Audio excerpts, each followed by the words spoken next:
I, 23-year-old female, and my fiancé Xander, 25-year-old male, are getting married this September.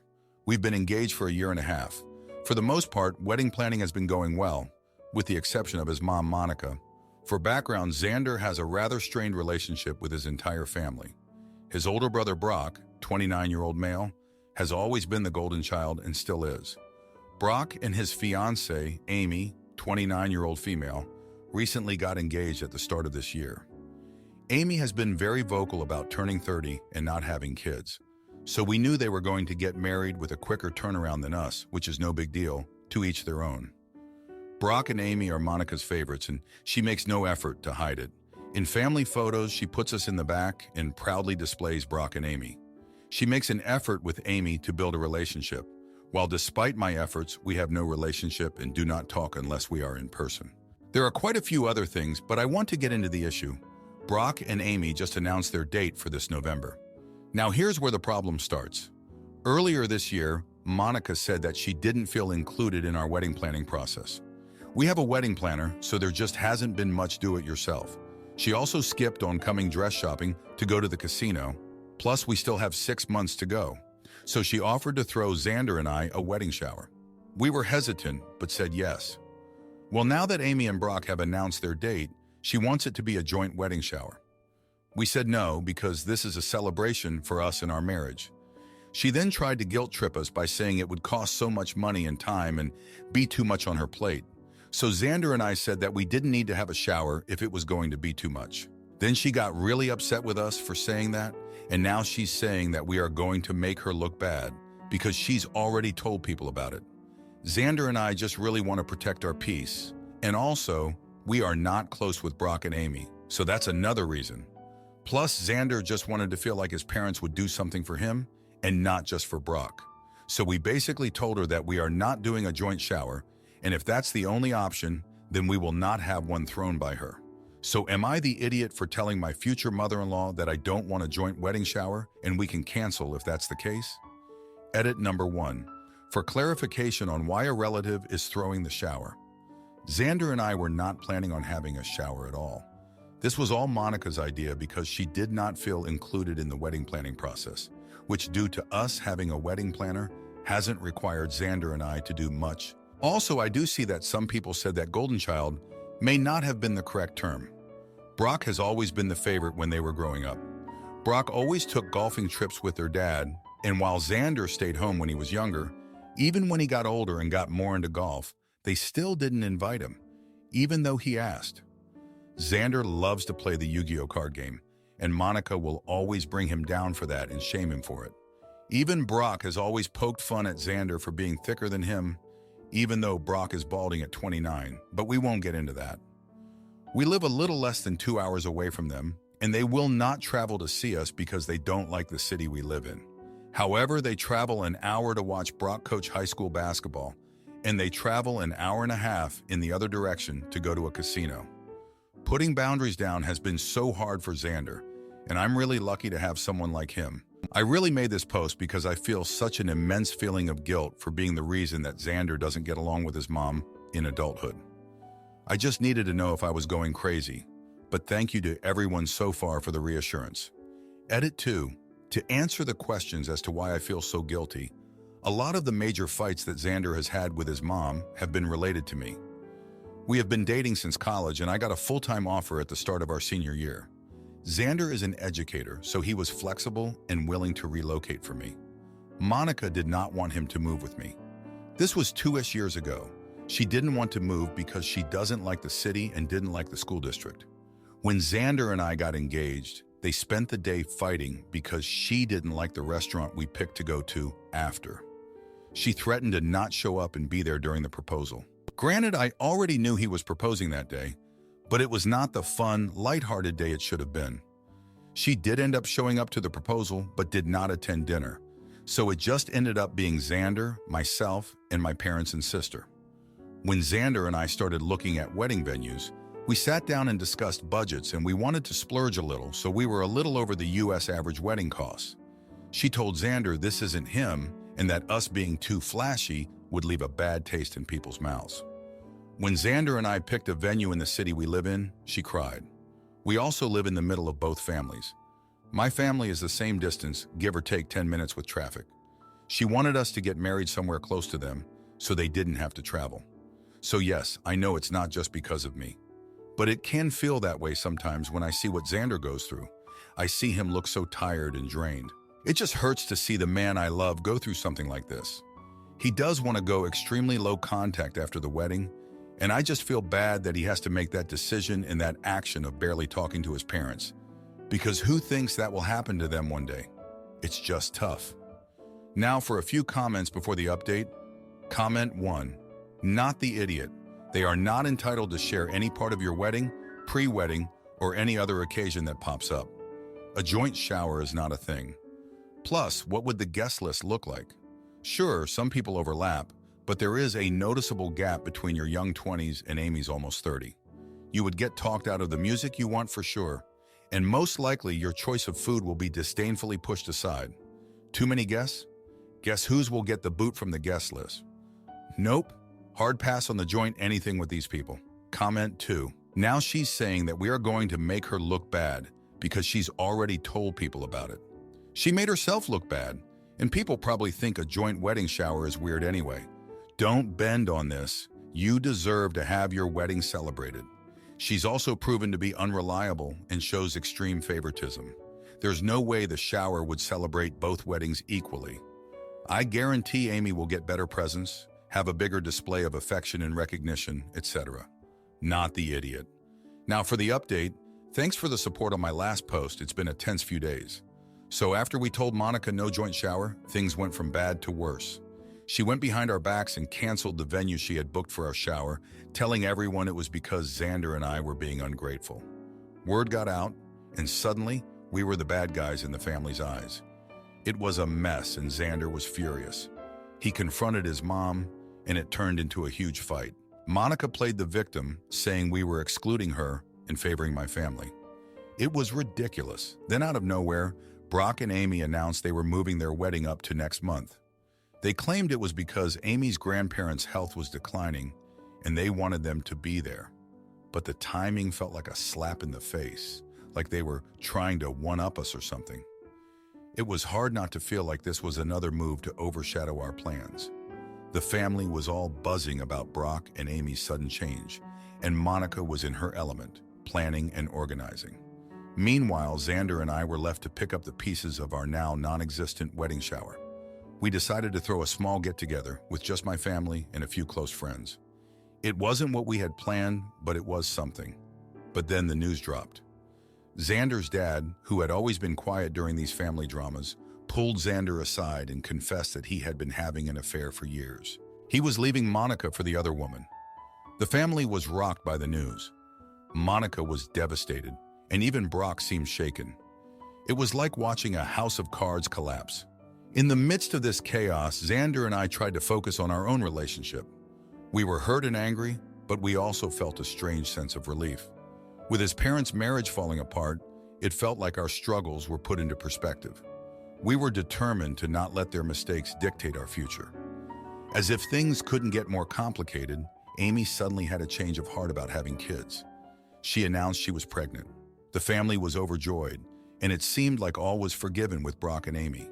They were back to being the golden couple, and Monica was all too eager to throw herself into becoming a grandmother. Xander and I attended their rushed wedding, which was a grand affair despite the short notice. It was hard to watch Monica doting on Amy, knowing she had canceled our shower without a second thought. But we put on a brave face and made it through the day. After the wedding, Xander and I had a long talk. We decided that after our own wedding, we would take a step back from his family.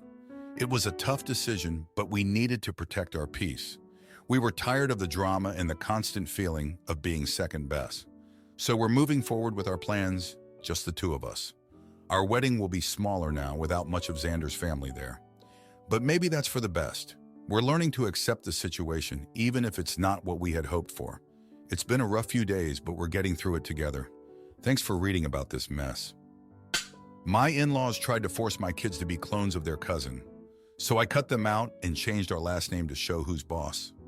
The background: my in-laws are wonderful people, and we enjoy spending time with them. We do, frequently. We are also lucky enough that they are happy to watch my kids while my husband and I get breaks. When we had kids, my husband and I announced their names. Let's say Harrison and William. When we told my husband's family, they were mostly supportive. His sister's family told me they would call them Harry and Billy. I said I'd prefer them to choose their own nicknames, yet they made customized gifts for them with those names before they could talk. By kindergarten, Harrison preferred his given name, and Billy will only go by Billy because he looks up to his older cousins, and that's what they call him. We had some other minor disagreements, like breastfeeding, the preschool that worked for us, and a diagnosis the kids have that always felt like my parenting was being judged. But other than a few breakdowns, everything has been okay. The current situation, our kids are in early elementary school, their cousin is in high school, we'll call him Kai. There's been a lot of pressure for them to join the same sports as their cousin. Those sports I've found a bit toxic in this community, from substitute teaching. Having middle schoolers throwing up their lunches in the bathrooms to make weight and bragging about coaches sending them out with concussions. My kids are in their own clubs and sports, and we frankly don't have time to have them do more. But every time we go to one of these sports, they get heavy pressure, to the point where they criticize what Billy eats at celebratory meals because it has sugar or fat. Last time, Billy, who already has sensory issues regarding food, stopped eating. It was a huge struggle because he wouldn't touch carbs or meat. He skipped cake at a birthday party. They also teased him about his hair, which he has always preferred long. Now we recently left on a week-long trip. My mother-in-law was watching my kids. She lives close to everyone, so I knew they'd all be spending time together. I was so excited to see my sons when I got back. Except Billy's hair is cut, like the back is super short and the front is longish. Okay. We get in the car and Billy says, "They made me cut my hair." And I asked, who thinking sports or school? Kai. I'm disappointed. I guess my face showed what I felt because he started backpedaling, saying he agreed to an inch, but the barber took off more.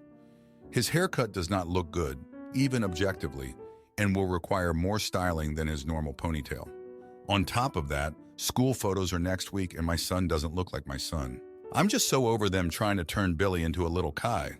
Don't get me wrong, Kai is great and I love him, but the amount of influence his family has on Billy is unhealthy. Would I be the idiot if I start separating my kids from their family so they can express their own identities without pressure or judgment? Now, for a few comments before the update. Comment 1.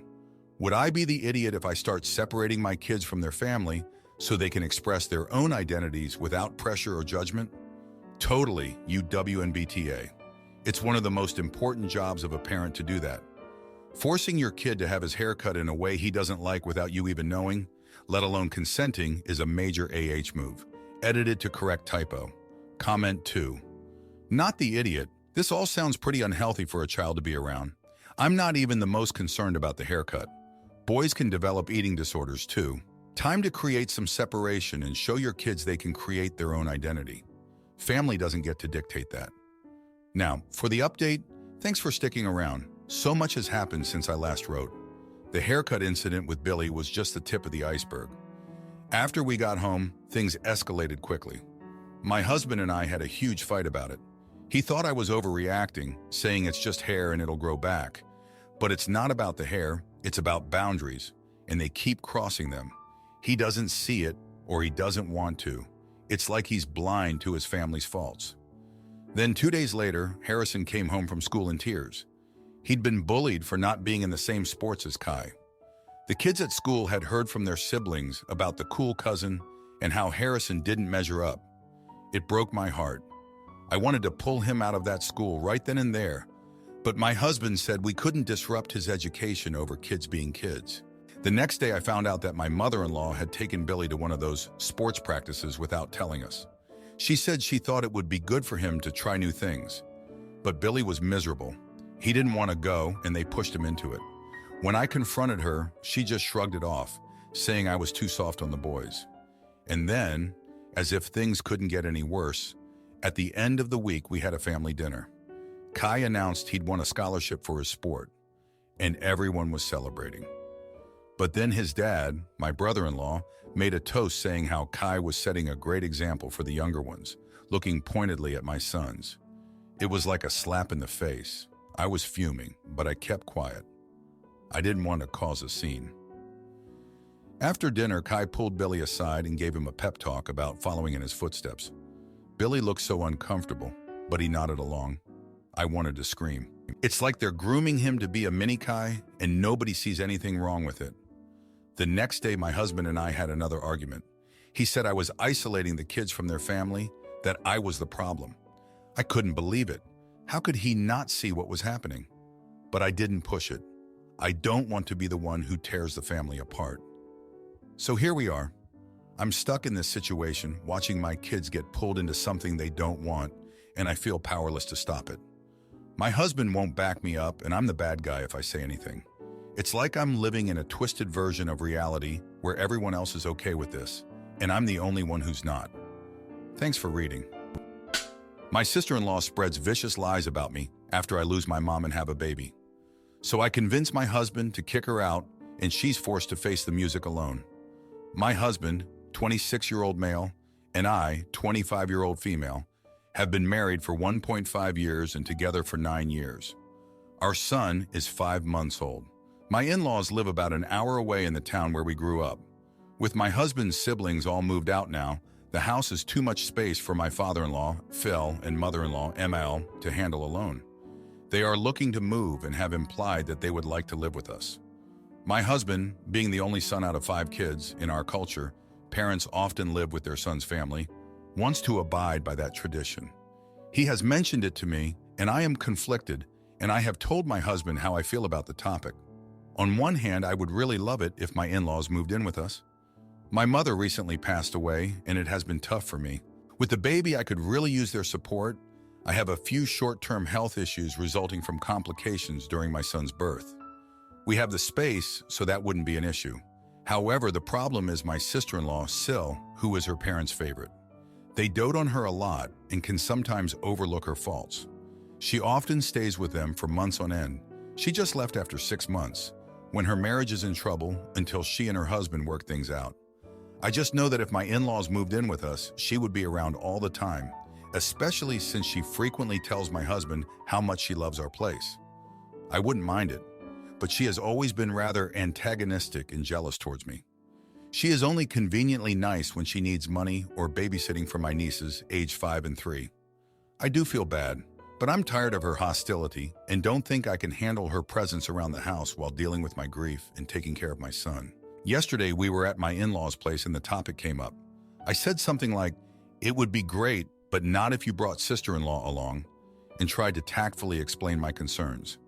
They weren't exactly mad, but they were disappointed. They said that she has had a lot of difficulties in life and that we should support her.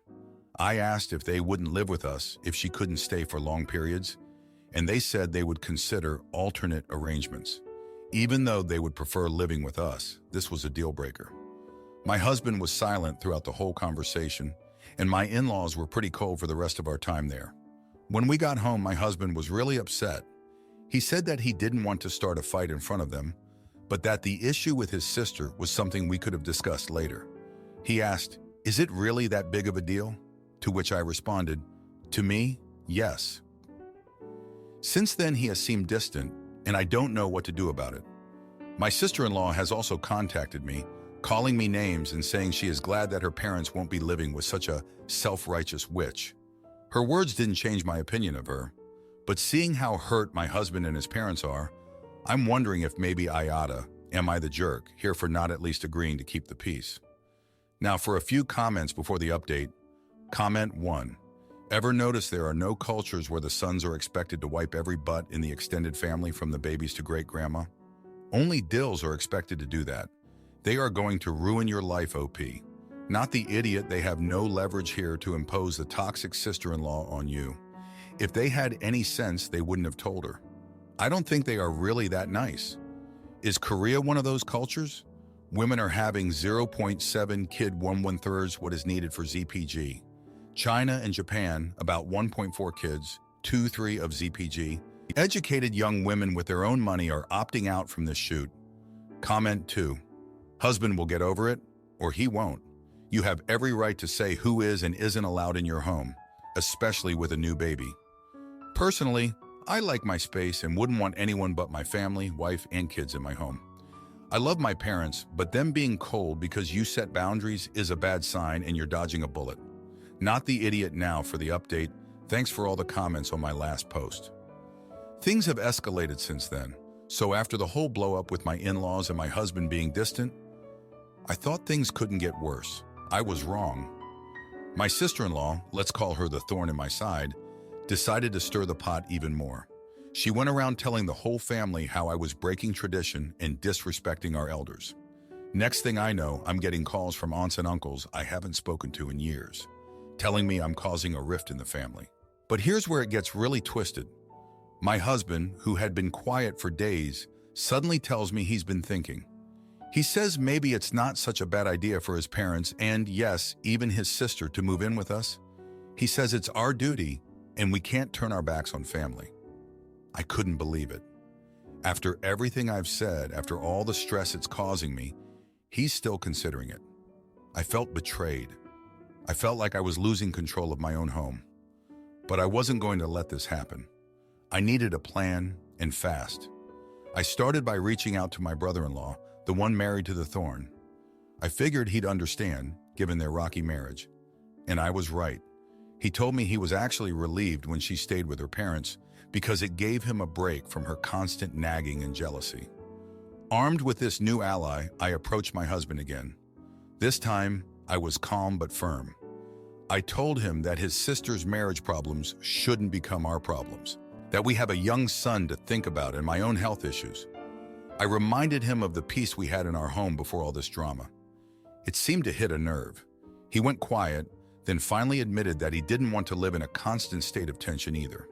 He agreed to talk to his parents again without his sister's influence. The next day we sat down with my in-laws. It was tense, but I laid it all out. I told them I needed their support, not additional stress. I even got my brother-in-law to join the conversation over the phone, and he didn't hold back. He told them how their daughter's presence was affecting his own family. In the end, my in-laws were shocked. They had no idea their daughter was causing so much trouble. They agreed to move in with us, but with conditions. They would set boundaries with their daughter. She could visit, but no more extended stays. My husband and I would have the final say in our home. It felt like a weight had been lifted. But just when I thought we could breathe easy, my sister-in-law showed up unannounced. She was furious, screaming about how we had turned her parents against her. But this time, my in-laws stood by our side. They told her she needed to sort out her own life and stop relying on them so much. She stormed out, and I haven't heard from her since. It's been quiet, almost too quiet. But for now, I'm just enjoying the peace. My in-laws have been a huge help with the baby, and my husband and I are slowly mending the rift that had formed between us. Thanks for reading. If you like this video, you'll probably like these too. Also, while you're here, please consider subscribing. It's your support that keeps this channel alive and allows me to make better and longer videos. Have a great day.